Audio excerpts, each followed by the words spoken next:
வணக்கம். இன்னைக்கு நம்ம 3 ஜந்துக்கள பத்தி பார்க்க போறோம். 1 பாஜக சங்கி, 2வது நாத்தாக்கா ஜாம்பி, 3வது தாவேக்கா தற்கொலை.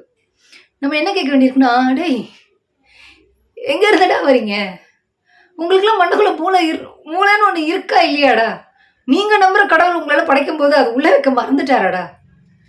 ஏன்டா சண்டை செய்யணும்னு வரீங்களே, அதுக்கு முன்னாடி கொஞ்சமாவது படிச்சுட்டு தெரிஞ்சுட்டு வர மாட்டீங்களாடா? ஏன்டா இப்படி தற்குறித்தனமா பதிவு போடுறீங்க? உங்க கூடலாம் ஃபைட் பண்ணணும், பேசணும் அப்படின்னு நினைக்கும் பொழுது ரொம்பவே வருத்தமா இருக்குடா. ரொம்பவே கஷ்டமா இருக்குடா. ஐயோ! என்ன அரசியல பத்தி கொஞ்சமாவது தெரிஞ்சுக்கிட்டு வந்து பேசுங்க. உங்க தலைவர்களுக்கே தெரியாது. தெரிஞ்சா நீங்க ஏன் இப்படி இருக்க போறீங்க? என்ன விஷயம்னு கேட்டீங்க அப்படின்னா, பாஜக சங்கி கவிதா ஸ்ரீகாந்த் அப்படிங்கிற ஒரு சங்கி என்ன பண்ணியிருக்கு அப்படின்னா, ஒரு பதிவு போட்டிருக்கு. DMK MP Pudukkottai M M. Abdullah ஒரு பதிவு போடுறாரு. தமிழ்நாட்டுல உயர்கல்விக்கு சேரக்கூடிய மாணவர்களுடைய எண்ணிக்கை அப்படிங்கிறது 30% அதிகரிச்சிருக்கு அப்படின்னு. உடனே இந்த பாஜக சங்கி வந்து அதுக்கு ஏதாவது தரவுகள் தர முடியுமா? கல்வித்துறை தான், தமிழ்நாடு கல்வித்துறை தான் அதை அறிவிச்சிருக்கு. தரவுகள் ஏதாவது தர முடியுமா? ஏற்கனவே வந்து நீங்களும் ஒரு பதிவு போட்டிருந்தீங்க. தமிழ்நாட்டினுடைய பொருளாதார வளர்ச்சி விகிதம் அப்படிங்கிறது 9.69% இருக்கு. அந்த அளவுக்கு அதிகரிச்சிருக்கு அப்படின்னு ஒரு பதிவு போட்டிருந்தீங்க. அதுக்கெல்லாம் எந்த ஆதாரமுமே கிடையாது. அந்த மாதிரி இது ஆயிடக்கூடாது இல்லையா? எங்கே ஆதாரம் அப்படின்னு கேட்டிருக்கோட தற்குறி. தமிழ்நாட்டினுடைய பொருளாதார வளர்ச்சி விகிதம் 9.69 அப்படின்னு சொன்னதே ஒன்றிய அரசினுடைய துறைதான். Ministry of statistics and programme implementation அப்படிங்கிற ஒரு துறை தான். அது தெரியாம எம்.எம். அப்துல்லா கிட்ட வந்து அதுக்கு ஏதாவது ஆதாரங்கள் இருக்கா? சண்டை செய்ய வர்றதுக்கு முன்னாடி கொஞ்சமாவது ப்ரிப்பேர் பண்ணிட்டு வாங்க. இல்லைன்னா தாரமாரம் அடி விழும் சொல்லிவிட்டேன்.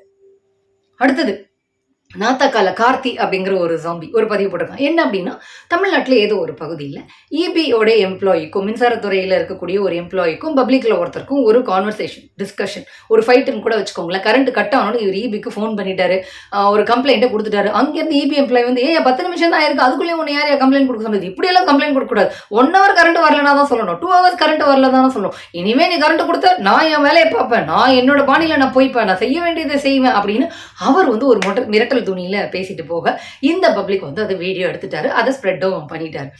இதை வந்து ஒரு பதிவா போட்டு நாத்தாக்கா ஜாம்பி என்ன சொல்லியிருக்கிறான், யாருமே குறை சொல்ல முடியாத அரசா இது அப்படின்னு கேட்கிறாரு. அதாவது திமுக அரசை இவரு குத்தி காட்டுறாராம்.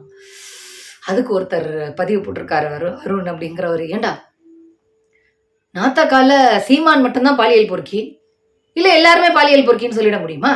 இல்ல அது மாதிரிதான் எங்கேயோ ஏதோ ஒரு அரசு ஊழியர் தவறு செய்கிறார் அப்படிங்கிறதுக்காக திமுக அரசியை நீ எப்படா குறை சொல்லுவ அப்படின்னு கேட்டிருக்காரு. நிஜமாவே இந்த பதில் வந்து சீமானே செருப்பால் அடித்த மாதிரி தான். ஆனா அவங்களுக்கு எவ்வளவு அடித்தாலும் சூடு சரணை அப்படிங்கறதெல்லாம் வராது. எங்கேயோ ஒரு இடத்துல ஒரு பிரச்சனை நடந்தா, தனி மனித தவறுகள் நடந்தா அதுக்கு திமுக அரசு தான் காரணம் அப்படின்னு சொல்லக்கூடிய அறிவை தான் நாத்தாக்கா ஜாம்பிஸ் பெற்றிருக்கிறார்கள்.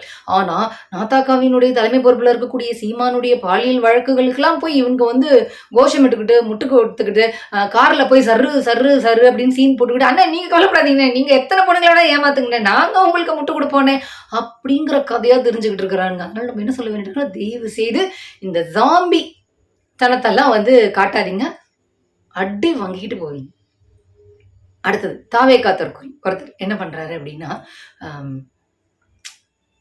மாண்புமிகு தமிழ்நாடு முதலமைச்சர் மு க ஸ்டாலின் அவர்கள் சட்டமன்றத்தில் வந்து ஒரு தீர்மானத்தை குறித்து பேசும்பொழுது, அது மாநில சுயாட்சிக்காக ஒரு குழுவை அமைக்கிறாரு. ஓய்வு பெற்ற நீதிபதி ஜோசப் குரியன் அப்படிங்கிறவருடைய தலைமையில ஒரு குழு அமைக்கிறாரு. மாநில சுயாட்சி, மத்தியில் கூட்டாட்சி அப்படிங்கிறத பற்றி ஒரு ஆய்வு செய்து அறிக்கையை சமர்ப்பிப்பதற்காக இப்படி ஒரு குழு அமைக்கிறோம் அப்படின்னு சொல்லிட்டு சட்டமன்றத்தில் பேசும்பொழுது, கல்வி அப்படிங்கிறது மீண்டும் மாநில பட்டியலுக்கு வரணும் அப்படிங்கிறதெல்லாம் பேசுறாரு. உடனே இந்த தாவேக்கா தற்கொலை பாத்தீங்களா, எங்களுடைய தலைவர் விஜய் சொன்னதுதான் தமிழ்நாட்டினுடைய முதலமைச்சரும் சொல்றாரு அப்படின்னு.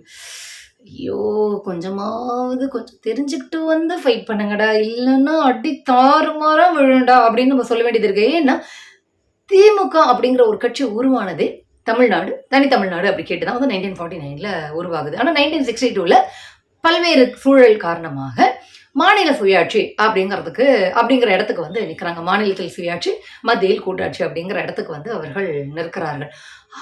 அப்படின்னா என்ன அர்த்தம்?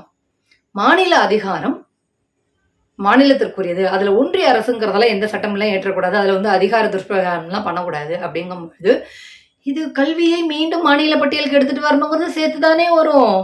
1962ல அப்படி ஒரு வாதம் வைக்கிறாங்க, அப்படி ஒரு அறிக்கையை குடுக்குறாங்க அப்படின்னாலே, மாநிலத்திற்குன்னு சட்டம் இயற்றுகின்ற அதிகாரம், வரி வசூல் செய்கின்ற அதிகாரம் அப்படிங்கிறது எல்லாமே உள்ளடக்கியது. அத அவங்க அப்போதுலருந்து பேசிக்கிட்டு இருக்கிறாங்க. அத எங்க தலைவர் விஜய பார்த்து தான் வந்து முதலமைச்சர் பேசிட்டாருன்னு சொல்றது எப்படி இருக்கணும்? 95 மார்க் வாங்குற பையன், முட்டை எடுக்கிற பையன பார்த்து காப்பி அடிச்சு எழுதிறான் அப்படிங்கிற மாதிரி இருக்கு. டேய் கொஞ்சமாவது அறிவ வளர்த்துக்கிட்டு வந்து பேசுங்கடா. Please, please. இப்படிப்பட்ட தற்குறிகள், ஜாம்பிகள், சங்கிகள் கூடலாம் நம்ம வந்து ஃபைட் பண்ண வேண்டியிருக்கு அப்படிங்கிறது நமக்கு ஏற்பட்ட மிக பெரும் அவலநிலை.